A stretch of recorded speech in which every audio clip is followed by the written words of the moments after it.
America is a country that has gone through a lot of change. Its political, social, and economic shaping has been a long and sometimes quick process that has changed its society and lifestyle. We open with The Patriot, set in 1776. This film portrays the early revolutionary movements in the colonies. They wanted to break free from the rule and lack of representation of the English and become their own entity. But they were hesitating on going to war.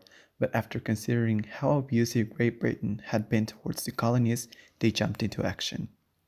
12 Years a Slave, set in 1841, decades after the Independence War, society was free, or at least it was supposed to be. This film showcases how Southern rich influential families would buy people to work on plantations.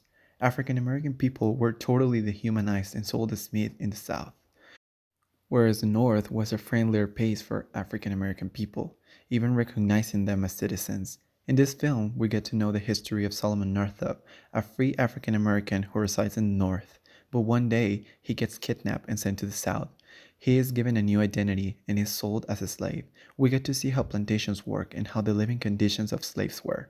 A lot of them would rather die than keep on working on the plantations.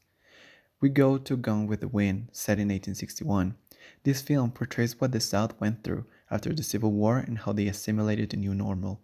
It shows how people went through harsh poverty and a period of hunger. This movie has tons of symbolisms, but the most prominent is Scarlett. She represents the Old South in the way that the wealthy families used to have a lot of prestige and could obtain whatever they wanted and own slaves.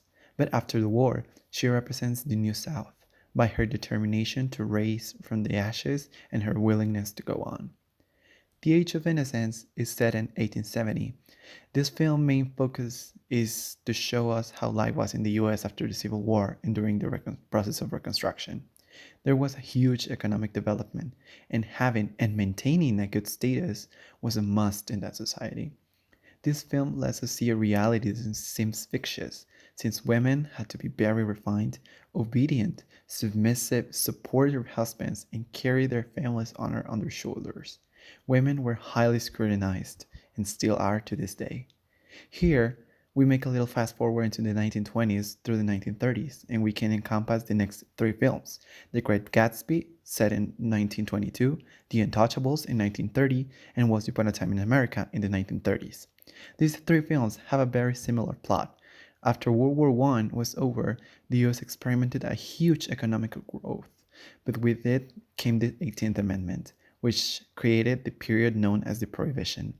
The period from the 1920s to the 1930s stands out because a lot of families started to acquire wealth. They were called new money since they had just created their fortune by exploiting old reservoirs. These three films depict a corrupt society, an economical growth built on illicit affairs such as bootlegging, money laundering, and bribes. Now, we enter into the pre-World War II and World War II period, introduced by The Aviator, set between 1935 and the 1940s. It depicts how the film industry was skyrocketing and growing every day. It also showcases how the government made deals with millionaires because of the state of war. Since the US had joined World War II, one example is depicted in the movie with Howard, the main character. He makes a deal with the US government to produce new planes to be used in the battlefield. He receives millions in federal funding, which helps him increase his wealth. Then we see World War II with Saving Private Ryan, set in 1944. This film is set amidst the battlefield of World War II, and even though the main plot is almost completely fiction, it shows a lot of truth about war. At the beginning, we can see the famous landing in Normandy, also known as D-Day. We can see the manslaughter that war really is, and showcases how normal men, as Captain Miller, played by Tom Hanks, who was a school teacher, were drafted and taken to war. The Godfather, a film set in 1945, we get to see how influential and powerful people are always somehow intertwined with illicit affairs. It lets us see how America was controlled by some families, which would pull some strings or use their contacts as a person in power to achieve anything. It also gives us a peek of how the Italian mafia forever changed criminal organizations in the United States, introducing a family-based organization originated from the hierarchy of Italian families. Then, we have an interesting film called Citizen Kane, set between the 1860s and the 1960s. This film continues to portray a post World War II US, but we have a really exaggerated version of this country, highly influenced by misleading media and fake news, things that are still around till this day. Then we go to Malcolm X, set between the 1940s and the 1960s. There were several things that created Malcolm X, but the most important were the idea of an America controlled by the white devils, as he will call white people, and the ideals of the Catholic Church. He converted to Islam and became the face of a new movement known as the Nation of Islam. He had black supremacist ideals and believed that all black people should come together and form their own society away from the white devils. Malcolm's ideals were really controversial since his movement happened almost simultaneously with the civil rights movement, with which Martin Luther King Jr. wanted to integrate African American people and white people in an equal society. Now we enter the Cold War period with JFK, set in 1960. This movie showcases the famous assassination of the President John F. Kennedy in a motorcade when he was visiting Dallas in 1963.